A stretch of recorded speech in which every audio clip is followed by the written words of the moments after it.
Good morning. Well, I wanted to make this little video just to introduce my minimalistic lifestyle. This bedroom here is one of two bedrooms in this home. This home was built in 1923 and I bought it in 2007. You can see how the ceiling is curved a little bit, and then that door right there, that's actually attic space. But because I don't really have a true attic, I have more like an attic crawl space above here. This area here is closet space. Now you have to remember, back in 1921, 22, 23, people didn't have a lot of stuff like we do today. They didn't have tons of shoes. They didn't go online to buy tons of, gadgetry and, bedding accessories and art and, just junk that we think we need. And so I kind of maintain that similar lifestyle. So let's go over a couple things. So this is a very simple bed. Now I did buy this online, okay? But there's nothing underneath the floor here. No, I mean underneath the bed. I dislike, and have always disliked, keeping things under the bed. And you know why? Because what happens is you start stuffing things under the bed, and then you lose track of what's there. You might have sweaters there, you might have some blankets there, you might have shoes there that you think you're gonna wear, but in reality, you never wear those shoes, you never wear those sweaters. They just stay there. And then if, let's say you have pets, then the cats get in there, and then you get balls and balls and mats and carpeting of cat hair and dog hair and filth, basically, breeds underneath your bed, right next to where you're trying to breathe all night long. So I try to keep things very clean and off the floor. I don't like things underneath the floor. I like to be able to come in here, look down at the floor, and see that there's nothing underneath there. No dust bunnies, no toys, nothing. And then it's really easy to clean. Now, this floor here is a painted floor. It's one of the things that I truly love that I've been able to do. When you own your own home, you have the freedom to do a lot of things. And to me, that is also part of minimalism. It's having that freedom to do what you really want to do and what really makes you feel good inside, okay? Now, so minimalism isn't for everybody. However, there may be some elements of the lifestyle that may work for you. Okay? And that's really what I'm trying to share here. And not only that, but I like to share my lifestyle and my thoughts and my feelings, because I know that there are folks out there that we may connect, and we build each other up, we share ideas, we are like-minded, and that kind of, fulfills you a little bit also, knowing that you're not on your own completely. Now, I'm a very independent person. I like to do my very own thing. Let's go over a couple more things before I get too much into other stuff. So, very simple chair. It's a 1960s chair, but very strong. It's a schoolhouse chair, like a desk chair, teacher's desk chair. And then this 1930s desk that I found that I repainted in this little wooden chair. I got it at a thrift store for like $5 or so. So everything right there in that vignette was probably about $15 total, if that, okay? This, like I said, this is an older home built in 1923, so you're gonna notice some things that are a little quirky, a little odd, things that need to be repaired or, changed. But, another thing is that, to me, things don't have to be perfect, because not everybody is looking for perfection. Some folks are looking for sustainability. Some folks are looking for the middle ground. Some people are completely on the other spectrum and don't care at all. And everybody has their way of living. It's trying to understand where they're coming from. Where did they learn these things? Why do they want to live this way? And if anybody needs to make some changes. And most times folks say, you know what, I probably do need to make some changes. I'm a compulsive shopper, or I'm really messy at the house, and it affects not only me, but it affects my relationship.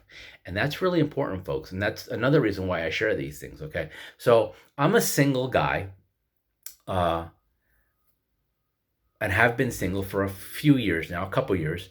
And, it would be nice to meet somebody that understands this lifestyle. They don't have to incorporate it completely in their life, but I would appreciate if they share the similar vision, a vision of what's going on here. And I would say that the main thing about minimalism, or at least my minimalism, is actually about three things. Number one is to be less wasteful, is to not create more garbage and trash. Because every time you buy something, it comes with packaging, plastic and cardboard and metal strapping and fiberglass strapping, and all that. And most of that stuff goes to the landfill, And if you order it online, not only do you get the interior manufacturer's packaging, but then you get a cardboard box for something that is about the size of your fist, but the box is twice the size of a shoebox, okay? And that's one of the main things, is reducing waste.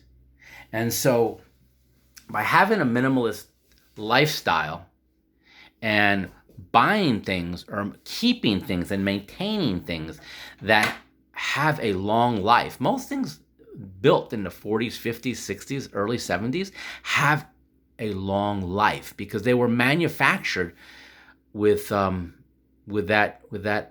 intent of, this is going to last you a long time. We want it to last you a long time, okay? It's not disposable. So like this bed here, it works for me.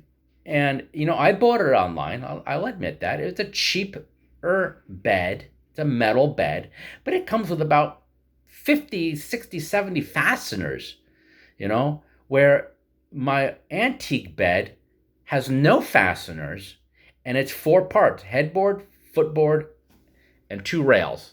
And they just click into each other, and they've been clicking into each other and performing perfectly since 1909. No, about right before World War I. So around 1911, 1912, 1913. That's my antique bed that I have in the garage.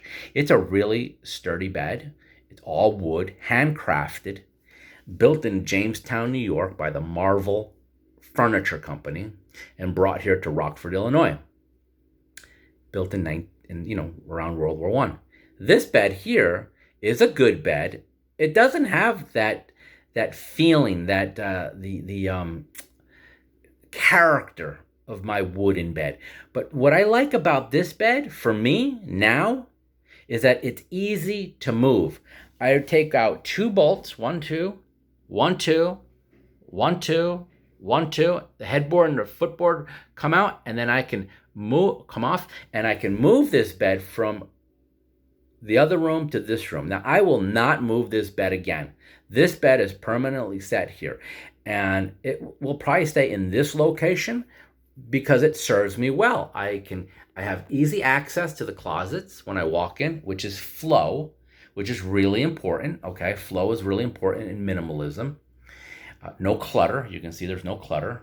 Nothing that I have to walk on. I'm never going to throw my clothing on the floor. Pillows, bedding never ends up on the floor. The floor is always very clean. There's not even any carpeting or rugs on the floor, but I will get one. I actually switched one from that side of the bed to the other bedroom for now until I get a replacement. But anyways, okay, so minimalism for me, reduce waste, okay? 2, that's also very important in minimalism, is reducing the clutter because it's mentally exhausting to look at too much stuff. Now, I do have a fascination with art. I love art. And we all have our tastes. So in this space here, I wanted it to be very eccentric, very I'm not a landscape person. I don't put photographs of, the Rockies or, Bali or anything like that. Not that I don't like some of those photographs, but it's, like I said, we all have our tastes. Now that piece right there, I painted that. That's my piece right there. And I did that because I felt creative, and I need to be able to create things. But I wanted to make sure that whatever I was creating had a space for it. And so this is a door here. And I said to myself, that is going to fit perfectly over this dresser here. Now this dresser has a mirror, but it hits right here. And so it doesn't fit there. So I took the mirror off, and I've been using this dresser for almost a year now without a mirror. And then it struck me. I was like, that door fits almost perfectly there. And so I painted it and I put it up there. Now, does it coordinate with that piece of furniture? No, not really. It doesn't. At least not in my eyeballs or in my brain. But for now, it's going to stay there. This is a sleeping room. So when you turn the lights off, it changes. It almost looks like a nightscape now. Okay? And so since this is a sleeping room and folks don't actually sit here for hours, it's not as bold and bright. Okay? Remember, this is an Airbnb room. My guests predominantly sleep in my rooms.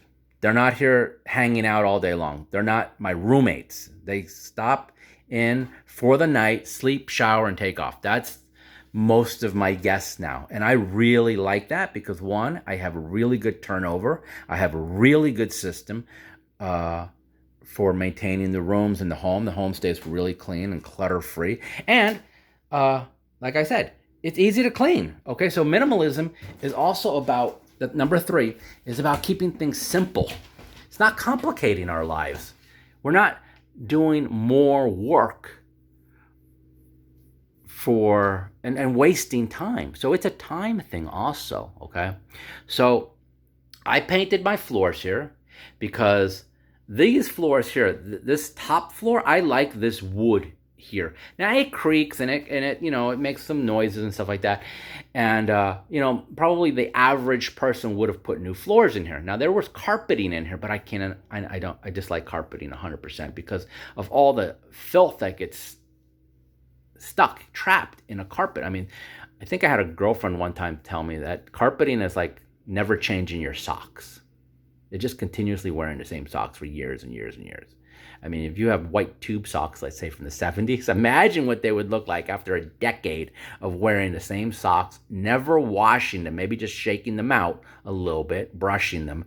But imagine those socks, the filth. I mean, they would probably double in weight, So anyway, minimalism is about saving time.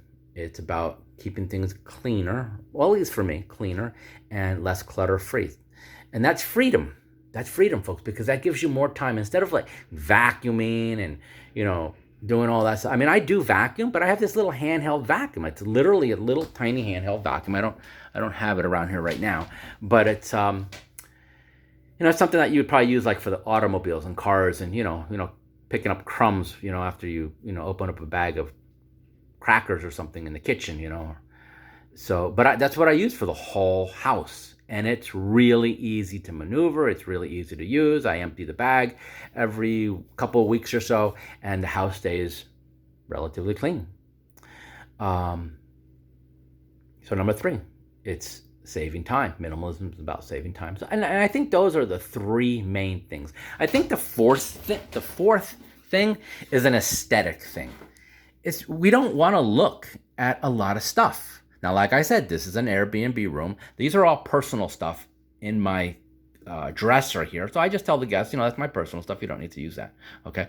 Like I said, they come in here. They use the hooks. I love hooks, man. I hate, like I said mentioned earlier, I hate putting things on the floor. So if I take my pants off or clothes off, I hook them on a hook. I have a sweater or a hoodie, it goes on a hook. Or most of the time, it goes right back into the closet. Okay. I have hooks everywhere. So you could put your purse, you can put a light backpack, you can put your headset, because nothing should be on the floor. I'm walking barefoot right now. My floors feel very clean. I don't feel like there's hairballs I'm stepping on or crumbs or pebbles or anything like that. Because that is annoying, folks. That is annoying, that feeling. And it doesn't make you feel good, okay? Now, once again, remember, this is a early 1920s home. It is a small home, but there's a lot of good flow. Can get into the closets. Now, these closets are locked off for the guests because they don't need to use them. They put their luggage on a chair or their backpack on a hook. They take a shower, they sleep, and they're gone the next morning. Let's go to my next room, okay? So we're gonna go into this room over here. Oh, let's turn the lights off behind me. Okay. Now this room is dark right now because this is the southern side of the house. Oop, where's my lights on? Well, we'll turn this light on over here. Oh, that's kind of cool, isn't it? It looks kind of eerie. I'm gonna turn this light on, okay? And this is my little bedroom here. Now this is the smallest bedroom, okay? This was the room that over the past year has been the most successful Airbnb room for me. It has been occupied the most by one person or two people, couples. It is a very small room. I don't think it's more than this area here from the door edge here to over there. I don't think that's more than 8 feet. It might even be less than 8 feet. And then it opens up a little bit here, but not much. You can see what's here: a chair, small table, and a twin-size bed. Now, there was a full-size bed here, and I had it this way, and I had it this way, right up against the wall, and I had it also away from the wall so that I could walk around it. Usually, I would only move it out when I knew couples were coming so that the other second person could walk around the other side of the bed without having to go on top of their mate. I don't have a lot of stuff here right now. I just actually got out of bed, and this is where I slept. And it's got its original little ceiling fan from when I bought the house. I mean, it's what they call a schoolhouse ceiling fan. It's not a great ceiling fan. I probably could change that. It's not really good ceiling fan. This is the warmest room, and it's the coolest room. So in the winter, it's a great room to sleep in because, oh man, you get underneath the, duvet or blankets or whatever. Oh man, I love sleeping in the cool air, coolness. 55 is perfect temperature to sleep in at night. Southern window is blocked right now. I actually put aluminum on the top part up there to reflect the sunlight. Now it's overcast right now, otherwise the sun would be coming in.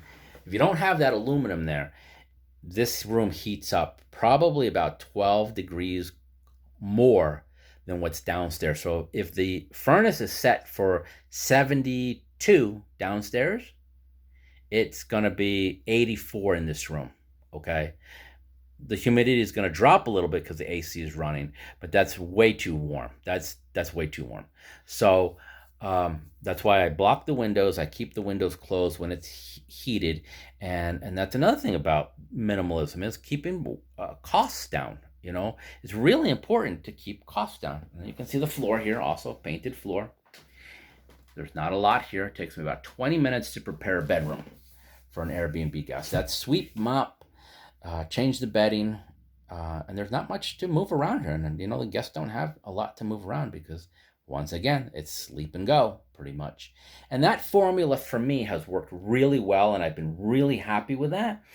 And one of the things that I really appreciate about my decision to go to one night, same day reservations is that, it forces me to keep my house cleaner. Now, I like to be minimalistic, but it's not always easy. It's like, oh man, like that bag right over there. Okay. That's my laundry bag that I started to prepare today. Put some towels in there and stuff like that. But that's clutter right there. That doesn't belong there. That belongs on a hook or in the closet where it's not visible. Okay. And if you let one thing go like this, oh, here's my little vacuum cleaner. Check it out. Okay. This little vacuum cleaner, that's what I clean the whole house with. Okay. It sounds like it needs to be changed out right now. But anyways, very simple stuff. Not a lot of clutter. Not a lot of things to maneuver. That's the other thing, is that I hate to have to maneuver around something or move things to clean. Because you know what, folks? One of the most important things, health wise, for mental health and for regular health, is just to have a clean home. Nobody has a perfect home unless you got a housekeeper 24 hours a day, and they're constantly going behind you and picking up after you and stuff like that. And if you have that, that's wonderful. I mean, I know that when I lived in Mexico a couple of times, I had a housekeeper that would come a couple days a week, and that is one of the best investments, period. I would rather invest on somebody cleaning my home or helping me clean my home when I get older, and yard maintenance, because those are really good investments. You feel and get the return on investment immediately. I have a landscaper right now, and he keeps my yard absolutely beautiful. It's not an artificial lawn. It's not, I don't have big gardens and stuff like that. I have things that grow naturally in the yard. I don't give them a lot of attention because they're already established. They're already going to do what they're going to do. If the lawn dries out and turns brown, fine. It's gonna return. In the fall when we get some rains. It never fails. So I don't worry if the lawn dries out. Nothing's going to happen. I do kind of like it because then I'm not paying the landscaper. I'm not having to invest in in the lawn or in the yard. So anyway, so this is some of the art that I've created. This here is about 16 record albums. And I remember I created this with a friend of mine, probably around 2006 or so. And so I've had it ever since. And it's been on this wall almost that entire time. And my guests love it. They appreciate it. It's unique, and it doesn't get in the way. It's lightweight. I do vacuum around it and behind it a little bit because sometimes it gets a little dusty, but because I vacuum on a regular basis, it's pretty clean. There are some things that are quirky about this house. This room was remodeled a little bit because not sure what we did. It was originally paneling, and there's still paneling on that on that wall there, but I just repainted it. I didn't go crazy. I was like, oh my god, it's got to be perfect drywall. Personally, I cannot stand drywall, folks. I love original, true plaster. You know, lath and plaster. I love that stuff. As long as it's not cracked. My house has some cracks. This ceiling here was cracked in multiple places. We fixed it, and it's wavy, and you can see where the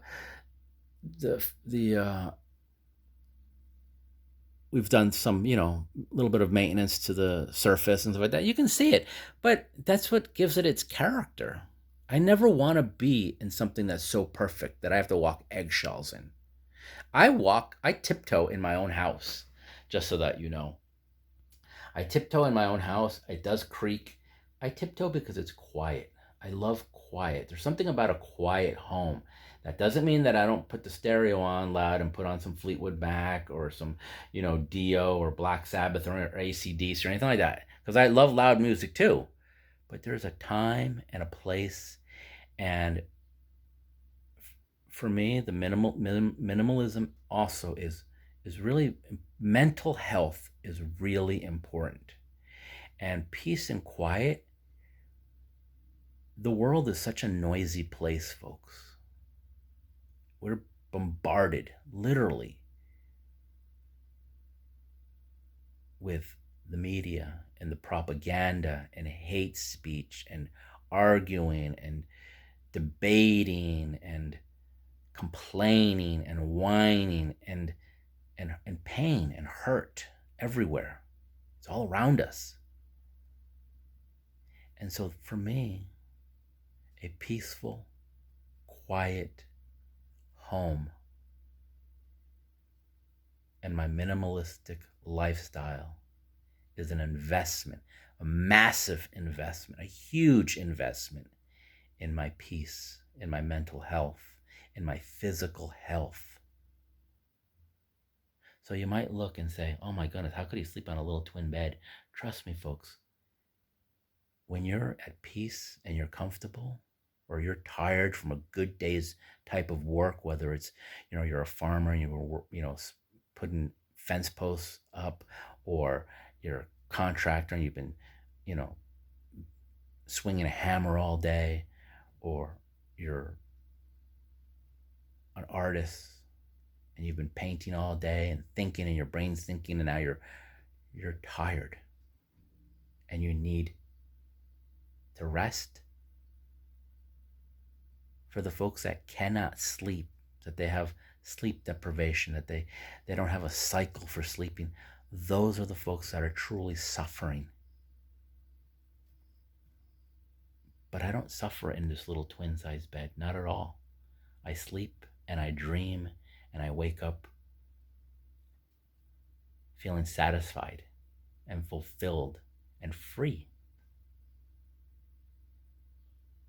Now, one thing that's kind of driving me nuts right now, and you may have heard me say this in previous videos or watched other videos, but I got starlings in my attic and they are really active right now, and I really got to close that little hole up. But they just had a second brood and they're chirping, chirping, chirping. So I'm waiting for those little fledglings to get out, and then I'll seal the hole up and coerce them to find another home. All right, folks. If you felt something with this video, if you have questions, if you feel inspired, doubts, whatever, send a message. And let's talk about this, because these are the types of top topics that I like to share and talk about. These are things about our health, our mental health, our lifestyles.